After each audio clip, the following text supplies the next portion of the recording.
Let's talk about Apple's reliance on Google search for its overall services revenue. Google pays Apple $20 billion per year, so Google is the default search engine on iPhones. Apple's services business generates $96 billion per year in revenue. Over 20% of that is coming from Google.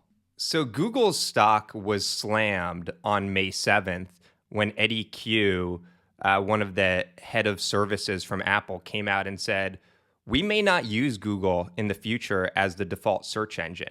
Investors of Google were nervous because Google could be losing market share to AI search engines. So how exactly does Apple recoup the $20 billion in recurring revenue from Google if Google is no longer the default search engine? Well, they could go to Claude and get $6 billion, and they could go to Perplexity and get $7 billion, and they could go to ChatGPT and get $10 billion.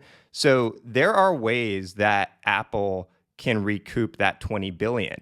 But the skeptics out there are saying that Eddie Q, the head of services of Apple, made that statement just because they don't want, based off of the antitrust lawsuits, they still want to carry Google as the default search engine because it is such a cash cow at $20 billion in high margin recurring revenue. There's a reason Google's stock was down 8% on this news after Eddie Q's statement, and Apple's was only down about 1.5%.